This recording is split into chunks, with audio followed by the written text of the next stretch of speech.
Well, hi YouTubers. Okay, this is kind of like a do-over because I was rewatching a video I did a few days ago and I just wasn't happy. It was one of them, I finished work, I was tired, I came across a bit sharp and it was kind of undeserved. And it was about the Wildest Dreams subscription box, created by a lovely lady by the name of Zoe Collins. And I totally got the box wrong. The box is more about quality over quantity, I swear. Now, I'll be truly honest, it's a very new up-and-coming subscription box on the market. It is £18 a month, or you can get free, sorry, start again. You can get free boxes for £50. It's a really good deal. I must confess, I cancelled it, but I now resubscribed, because I got the box wrong. Now, one of the reasons is this, okay? This is Geeky Clean, the Weasleys, Wildest Dreams exclusive body wash bubble bath. This stuff is gorgeous. As you can see, I've been using it, and you don't need a lot. You do not need a lot in a shower for this. A tiny little bit makes a nice lather, and it smells of oranges. Really nice oranges. I half expected Paddington Bear to knock on my window on a step ladder, because it's powerful, but it's not overpowering, if you will. It's very gentle on your skin. This. So the Weasleys, Geeky Clean, bubble bath or shower gel, it works as both, and it is absolutely gorgeous. I mean, this is good stuff. Geeky Clean body wash. Okay, so there was in the box like a tea packet as well. I don't normally drink tea, and I don't know where that's gone, so sorry. So I can't evaluate if the tea was any good or not. But there was this packet of tissues, Far From the Tree by Robin Benway. We thought you might appreciate these whilst reading Robin Benway's Far From the Tree. And at the time, I thought, me cry at a book, it's been a while. I don't normally cry at books, they're books. It takes a special book to make me cry. It's made me cry. And this is part of the Physics 5100 books that I'm doing. It's actually the first new book I've actually read this year, because I'm on a book ban, apart from subscription boxes, obviously. So, here's the actual review of the book. I'm not spoiling anything, but this book is darling. First 50 pages, I was crying. First 50 pages, and I cried intermittently over the last 3 days. I've read this on the London Underground and buses. So here I am on the tube, wiping back tears, because this book is absolutely beautiful. So, the book review, Far From the Tree. I'm going to read the blurb on the back, okay? When 16-year-old Grace gives up her baby for adoption, she decides it's time to find out more about her own biological mother, and in doing so discovers two siblings she never knew existed. There's Maya, her loudmouth younger sister, who's quick to search for traces of herself amongst these not quite strangers. When her adoptive family problems begin to surface, Maya can't help but wonder where it is that she belongs. And Joaquin, their stoic older brother. After 17 years in foster care, he's learned that secrets and fears are best kept close to his chest, where they can't hurt him, so he can't hurt anyone but him. Now, the things with books, so I'm going to put it down for a second, about this book is, put it down. With a book like this, it follows three different characters, Grace, Maya and Joaquin. And for a lot of authors, that can be quite difficult because you have to follow three different kind of narrative voices, if you will. A lot of times with this kind of fiction, the voices start to blur, if you will. The characters start to blur into just one. Not this. Every single character has their own individual voice and speech pattern and dialect. And it is absolutely amazing how, with them coming into each other's lives, they're kind of like, similarities are very obvious and kind of touched upon. And also how their own dynamic changes. Suddenly, Maya, who has a younger sister, Lauren, she is now the youngest, the baby of the trio, if you will.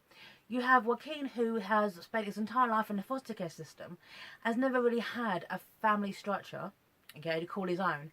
And suddenly, he's the older brother with two younger sisters. And it is quite funny seeing him, so just my foot. It is quite funny seeing him kind of take on the protective role of older brother, which is a natural occurrence, and it's quite, for him it's quite shocking, but for the reader who actually has an older brother, like I do, that's like a natural thing as well, you know, the protective older sibling. And then in the middle, you have Grace, who is an only child, and now she's the middle child. And the thing about the middle child is like a natural peacemaker, if you will. Okay, it's a mediator between the eldest and the youngest. That is normally the archetype of the middle child, and it's quite funny seeing Grace shifting from the only child to a middle child. Yeah, it's quite well. This book is so well done. This book is so well done. I was so surprised by how quickly it pulled me in, and I devoured this book just wanting to get to the end because it's shocking and heartbreaking. But it also spells out the reality as well of what it is to be adopted in quite a, at times, almost subtle way. It makes it clear. Joaquin is half Mexican, unlike his sisters, and he basically says that, you know, kids like me don't get adopted or fostered. You know, we're unloved, we're stereotyped. And it's true. He mentions when he was young at school, someone assumed that he was Mexican. Someone assumed that he could make iced tea because apparently that's all Mexicans know how to make. Now, I don't know if that's true or not, obviously, because I never even drunk iced tea. But it's that kind of social stereotyping that is very much ingrained within the adoption and foster care system. But the thing is, this book is also brutally realistic as well. And it is so heartbreaking. Okay, let me just start off with, this is very early in the book, okay? Okay. This is when Grace has, after she's given up her daughter, she calls her Peach, but her adopted parents rename her Amelia, or Millie. Just, this bit broke me, actually. Sometimes when it was late at night and Grace let herself drift to that dark place in her brain, she thought that she would have been okay if only she hadn't held Peach. If she hadn't felt her skin and smelled the top of her head, and seen that she had Max's nose and Grace's dark hair. But the nurse had asked Grace if she wanted to, and she ignored her mother's worried eyes, her lip caught between her teeth. She reached out and took Peach from the nurse, and she didn't know how else to explain it, except to say that Peach fit. She fit into Grace's arm, but she had fit beneath her ribcage, nestled there soft and safe, and even though Grace's body felt like soot and ashes, I felt like it had been washed clean for the first time in 10 months. Peach was perfect, Grace was not, and Peach deserved perfect. Heartbreaking dialogue like that. You know, the fact is that Grace is adopted, and she made a decision to put her own baby for adoption, and it kind of leads to the fear like this circle will continue as well. Yeah, this is a book definitely about families. It's about your bio families, if you will, and also your adoptive families, because this is a book where every single family has their own issues, okay, and it starts to kind of like creep into this kind of like new kind of sibling dynamic as well, okay. It is a idea of the ones who raised you due to ones that you are blood connected to. And it is quite funny how Lauren, who is Maya's younger sister, starts to feel about this, which I was so happy that was addressed. It's a period of time where, no spoilers here, but the family situation for Maya and Lauren is absolutely terrible. And the younger sibling, Lauren, feels pushed out by her own elder sister, due to the fact is her sister's now found her biological family. Where are you in that? And one thing I will absolutely applaud as well is the fact is that Maya is gay, and it's really positive to read a positive family in this kind of fiction. A lot of times in fiction like this, it becomes a very kind of like issue and struggle for everyone involved. It's normally like the kind of stereotype, if you will. I'm glad it's kind of not that anymore, but when I was reading books like several years ago, there always was this kind of like edge to it, if you will. Not this. This bit I love because it made me so happy, okay? Maya's parents, because they weren't antiquated dinosaurs, didn't care that she was gay. And more to the point, they weren't just fine with it, they were proud. Her dad even put a rainbow sticker on his car, which scandalised the neighbourhood for a bit, until Maya gently explained that her rainbow sticker on your car usually meant that you were gay, and maybe the neighbours were getting the wrong idea. But still, it was a sweet gesture. They gave money to P-Flag, She and her dad had run a 10K together. Ma had all the support she needed in that particular area, and she was grateful for it. She just wished that sometimes the parents would pay attention to their own relationship rather than focusing on hers. So even though Maya's parents are positive towards their daughter's sexual orientation, which is wonderful, it doesn't change the fact that the bitter nature of their own relationship they can't work on. Once again, realism and family dynamics. And this book does not shy with the reality of growing up in the foster care system. And I'll get to Joaquin. Now, out of all the three storylines, if you were to interconnect between these three siblings, Joaquin's is the one I felt the most for. He was the one who no one wanted. He's the one who kind of bounced around from foster parent, until he found his absolutely fantastic foster parents who absolutely love him.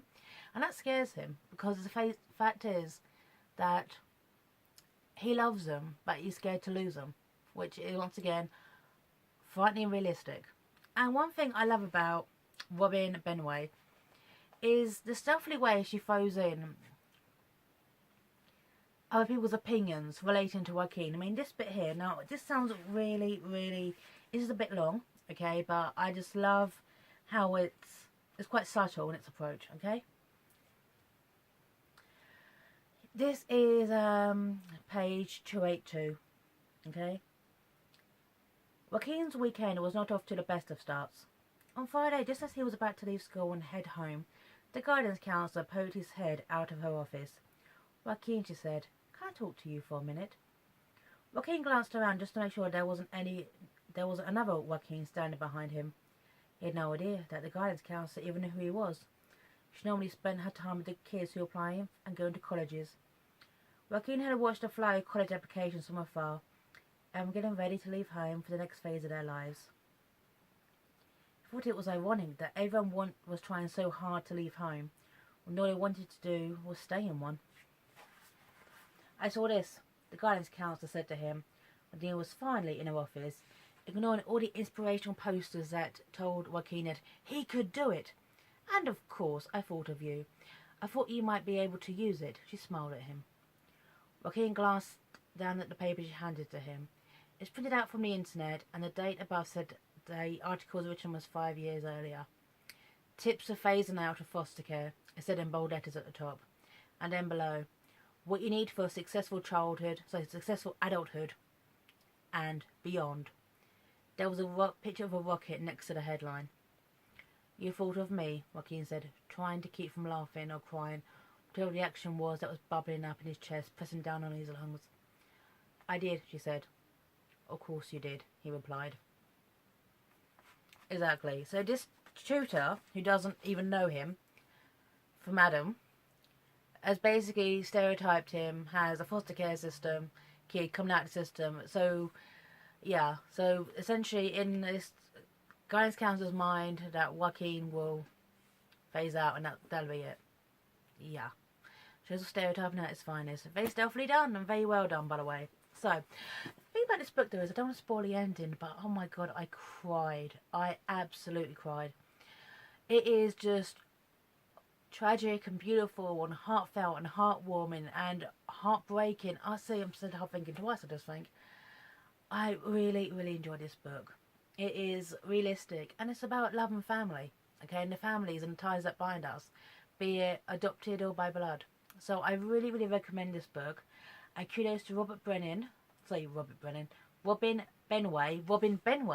okay, the author of the book. I absolutely love this. And there's actually a little note in the Wildest Dreams box that I skimmed, okay, but I really, really like this letter. This is a really, really cute letter. And this bit at the end, though, okay, is so true. I like to think that they're a reminder of the best and the messiest parts of a family, how we both choose to trust and choose to hide. Hope you enjoy meeting them as much as I have, and that they stick around for a bit after you finish the story. Well, Robin, they most certainly did. Congratulations on this book, it's beautiful. Congratulations to Zoe Collins from Wildest Dreams for putting it in there. The next month is Hocus Pocus, which I have resubscribed because I was impressed. So this is part of subscription box talking about the book within it. So part physics 5100 books and part subscription. So I do recommend Wildest Dreams. It is quality over quantity. Okay, so this was great. This was great, and you know, independent companies we've got to support. So now, YouTubers, I'm signing off here. So take care, everyone. Have a great weekend, and bye now.